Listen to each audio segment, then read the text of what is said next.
Okay, y'all, what is going on? I saw this article from Empire Online and I decided to bring it to y'all because I want to see what y'all think about it. The title says Marvel's Louis D'Esposito, of course, he is the co-president of Marvel Studios, reflects on rough time at the studio. We're coming back strong. I want to know if y'all believe it. That's it. I want to know if y'all believe it. All right, so y'all already know how we go through articles over here. I'm just skipping around for the relevant information. If you want to read the full thing, the link, as usual, will be in my description. Let's pick it up right here. Post-pandemic and in the wake of the box office sweeping high of Avengers Endgame, Marvel has struggled to reach audiences on the scale it used to, with recent films like Ant-Man 3 and The Marvels seriously underperforming. Ant-Man deserved to, let me just get let me get some shit straight here. Ant-Man deserved to underperform. That shit was garbage. Y'all can say what y'all want to say, but the Marvels definitely did not. I've said this over and over. I feel like y'all treated the Marvels like y'all treated Eternals. Completely unfair to me, the way y'all was dragging it. But here we are. Factor in the overwhelming volume of Marvel stories that have been in the works across cinematic releases and streaming series, and the powers that be declared a rethink. That included dialing down the number of Marvel projects for audiences to digest. Hence, Deadpool and Wolverine is the only MCU movie to land this year.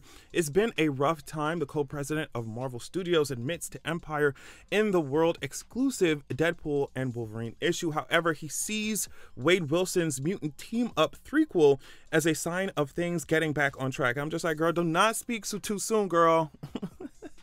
No shade, like, do not speak too soon. As I've been covering Deadpool and Wolverine, I've said this movie I think is going to be really, really, really big. You know, I think it's going to be all over the place. So maybe that's all they care about. But I'm just like, quality-wise, I'm sure that's all they care about. Like, girl, we just give a damn about the money and it performing well in theaters.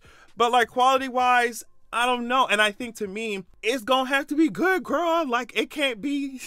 I always be dragging Thor, Love and Thunder. But it can't be 2 hours of Thor talking to his hammer. Like, it just... or the characters doing some dumb shit. Like, of course, it's Deadpool. The characters are going to be doing dumb shit. But, like... I don't know. I want it to make sense. Make it make sense. That's all I'm asking Marvel to do. Make it make sense. And that's it. Louis said, if we just stayed on top, that would have been the worst thing that could have happened to us. And I'm just like, what do you mean, girl? Girl, please. Y'all be in that company pressing these employees to stay on top. So what you talking about? If we stayed on top, that would have been the worst thing that happened to us. Girl, every time somebody got their wig knocked off, they always like, oh, well, girl, I meant it to be lopsided. Girl, what you talking about? Girl, your wig is back. Your wig is on backwards, babe. What do you mean you meant for it to look like that? Like, that's cool, but bitch, we ain't start out dressing like that. We ain't start out this, exploration like that, this fashion exploration like that for you to be acting like you always meant for your wig to be lopsided, sideways, and backwards, girl. Like, oh, girl, if we just stayed on top, that would have been the worst thing that happened to us. Girl, that wig didn't stay. That wig stayed on top of my head because y'all couldn't snatch it off of me, girl. And that's what I'm saying. Y'all need to really rip my wig off. And y'all have not been doing that. Like, girl, I don't... Anyway, here we go. So... we took a little hit. That's what he said. We took a little hit. We're coming back strong. That less is more ethos looks set to continue in years to come. He said, maybe when you do too much, you dilute yourself a little bit. We're not going to do that anymore. We learned our lesson.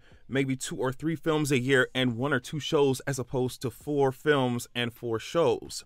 And I'm just like, okay, this does make sense to me. I think, yes, in some ways, Marvel was doing a little too much because there was a whole bunch of storylines going on. There was, Disney shows on the side. You see what I'm saying? It seemed like after Endgame, they were just like, okay, whatever sticks. We're going to throw whatever at the wall and whatever fucking sticks. And we're just going to stay with that. So, on one hand, I do think that dialing it back a little bit makes sense. But on the other hand, if all of the things that you released were of quality and the plots were somewhat streamlined so that, it made sense and the continuity wasn't fucking, we ain't asking, okay, so when in the timeline does this happen? You see what I'm saying? I feel like even if you release 4 films a year, 4 shows a year, and they were of quality. They were really good. People would not be complaining, because that kind of leans into this whole argument about superhero fatigue. What the hell is superhero fatigue? What is superhero fatigue? It's just an excuse that these big companies make because y'all want to slap somebody's logo, a Superman logo, a goddamn Captain America logo on some bullshit and feed it to the masses, because y'all ain't passionate about superhero movies. These executives ain't passionate about these movies, and we can feel that shit. So what do you mean? What do you mean superhero fatigue? That if y'all make some good shit, we ain't gonna get fatigued from that shit. Ain't no such thing as horror fatigue, sci-fi fatigue. Ain't nobody said no shit like that. Sci-fi fatigue, romance fatigue, fantasy.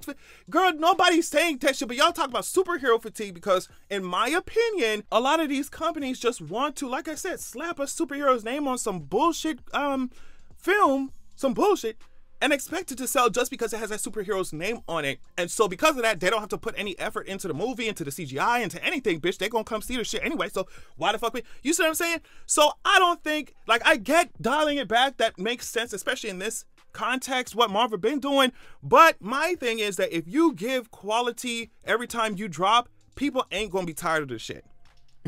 People not, they're not. Because we love superheroes, girl. But the fact that we love superheroes means that we need some real shit. We need some real stories, some fun stories. You know what I mean? Not some bullshit like that, girl. Jokes are fun, but when the entire thing is a joke, like, we laughing at you, girl.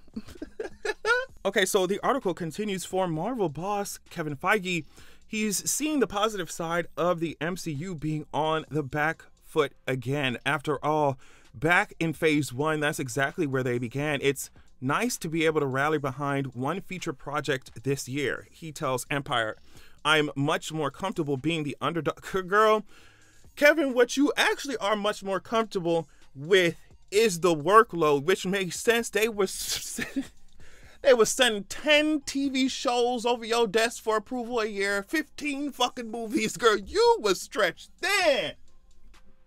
And you were stretched thin. So that's why I said, on one hand, I do understand dialing it back, because Kevin Feige was trying to, you know what I mean, oversee all this shit, approve this shit. It's like, girl, we got 15,000 shows out right now. How am I going to oversee all the plots? How am I going to, you see what I'm saying? So, like, I'm sure. But either way, he said, I'm much more comfortable being the underdog. I prefer being able to surprise and exceed expectations. So it does seem like the last year, which has not been ideal, has set us up well for that. It has, girl. I mean, because when you go down the only way that you can go, well, you only got two options: to stay your ass down there or to get up, or to move the quality up, right? So I get what he's saying. With Deadpool professing himself to be Marvel Jesus in the Deadpool and Wolverine trailers, it's clearly time for a resurrection. Okay, y'all ate that, writers.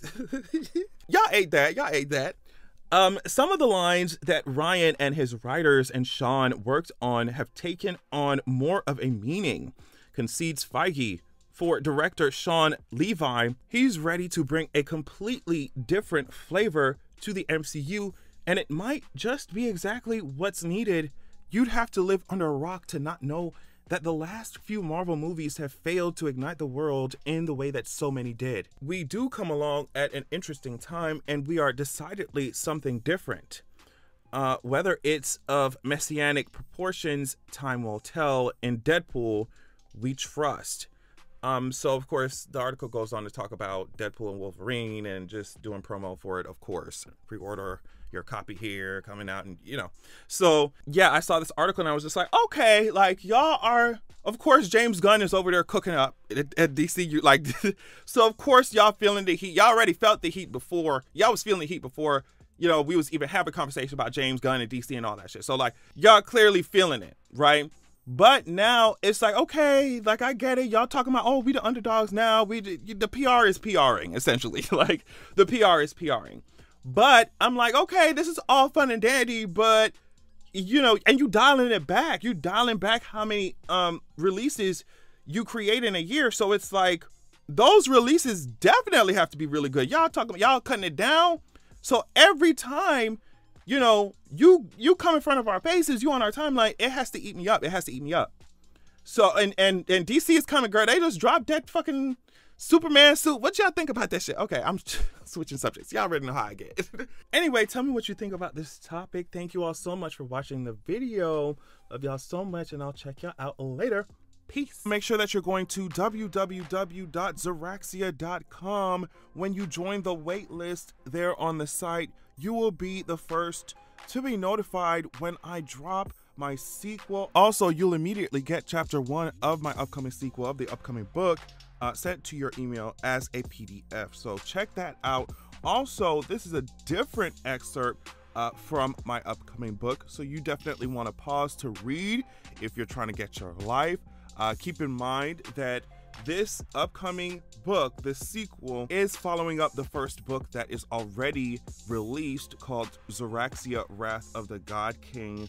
I released it a few years ago. It was my introduction to writing fantasy and stuff, so just go easy on me. But either way, as you can see here, it's given 4.9 stars. It's given 4.9 stars. So yeah, check out Zaraxia, Wrath of the God King while you wait for Zaraxia, The Vengeance of Cold Wind, right? And go to Zaraxia.com, sign up, join the wait list, get your free chapter. Thank you so much.